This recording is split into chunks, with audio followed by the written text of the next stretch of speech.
mana ini lo kami tahu bayi lu kay mageba si matawi jedale udah me pula kana kami tahu. Pengelolaan sumber daya alam yang dinamakan yang berkelanjutan, orang tua kami dulu ini dia mantap, bagus. Tapi kalau sekarang kita lihat ya, kalau kita lihat sekarang seperti yang kita bersama bahwa perusahaan dihasilkan habis apa yang diberikan. Tak si boy ki ele pitungan lago tau makikering. Oto kinenegen lima nga koy pele ele etang telungan menggoy pele tubut na makeringan le oinan tananay. Mate ilelew, mate puri manuai jat, kapata pangurep, kapatala batak, kapatala katasabu.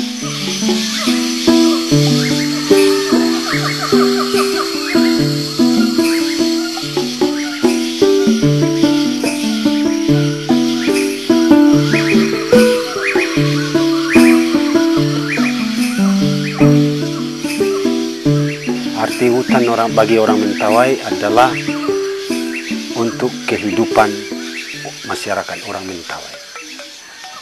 Obat-obatan itu dari daunan hutan.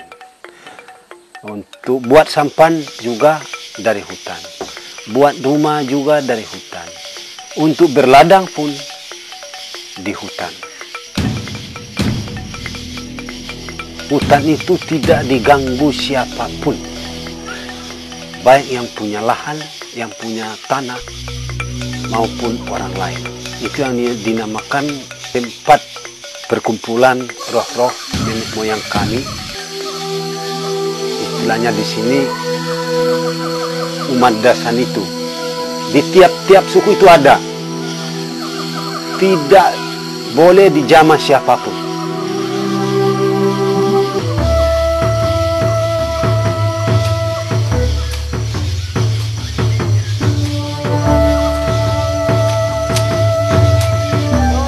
Sebelum mulai berladang, kami juga meneliti di mana yang cocok daerahnya bisa berladang. Misalnya, kami teliti di mana tidak banyak kayu yang berguna bagi kami. Yang kedua, di mana kalau kami buat ladang tidak mengakibatkan longsor.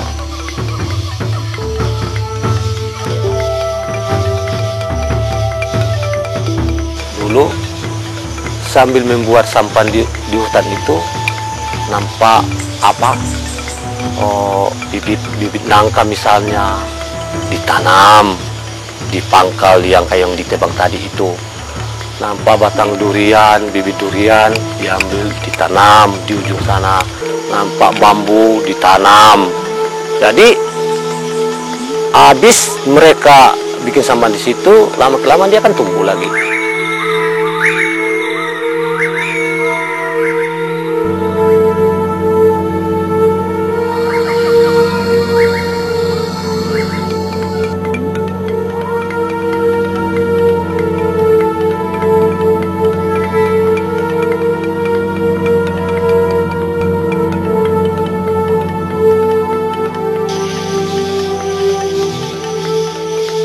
Kalau kita lihat dari segi adat Mentawai mendukung sekali konservasi.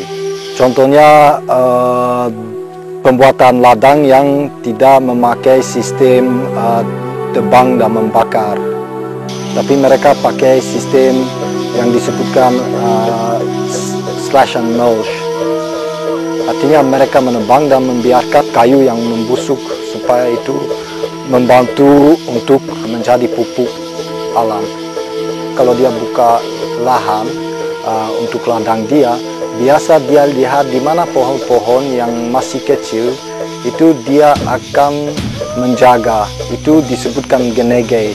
Artinya dia akan menjaga dan akan kasih tanda supaya itu tidak ditebang oleh orang lain. Anakku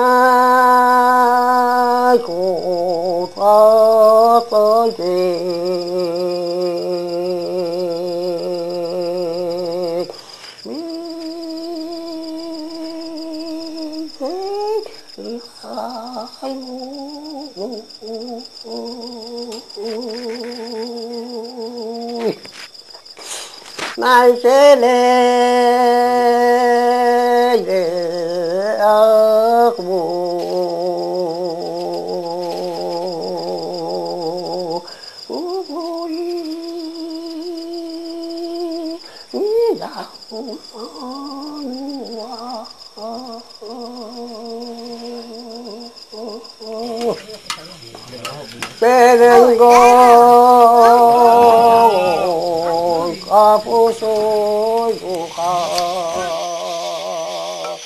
Dulu hutan ini memang mereka akui sebagai milik mereka.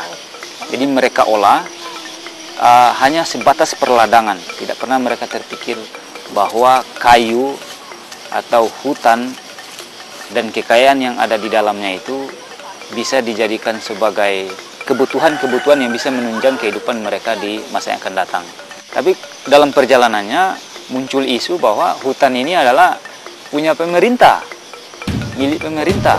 Jadi di sana sini dulu sudah ada di sini beberapa perusahaan yang telah mengambil hutan ini, mengundulinya, dan masyarakat hanya sebagai penonton saja. Tetapi muncullah teman-teman kita dari LSM yang memberikan kekuatan bahwa tanah ini adalah memang milik mereka dengan tanah ulayat namanya. Akhirnya mereka mulai menguatkan masing-masing suku mereka. Bahayanya sekarang dengan ada rasa bahwa mereka punya hutan, mereka memastikan bahwa kita punya hak untuk menjual ini. Karena sudah tahu masuk perusahaan, lalu pihak suku kita tahu bahwa di sana kita punya lahan, musyawarah, dan pergi membatas. Tapi setelah 2 bulan sesudahnya, tanpa sepengetahuan kita, mereka masuk, alat berat mereka masuk di lahan kita, dan dengan hasil itu kita bicarakan sama perusahaan dengan mendenda mereka senilai uang 30 juta. Dan setelah kita kembali dari sana, kita adakan musyawarah lagi bersama anggota suku bahwa lahan yang sudah mereka tebang itu kita serahkan saja. Ya, ekonomi itu yang dari HPH itu menggantikan membayar untuk kayu mereka. Itu antara 15.000 dan sampai 20.000 rupiah per meter kubik. Itu sangat minim karena kita melihat bukan satu orang yang memiliki hutan itu, tapi satu marga yang disebutkan di sini Uma. Itu banyak orang, banyak keluarga. Kadang-kadang mereka menjual hutan, mereka dapat 2 atau 3 juta per keluarga keuntungan mereka. Itu sangat minim kalau kita melihat dari segi kerugian.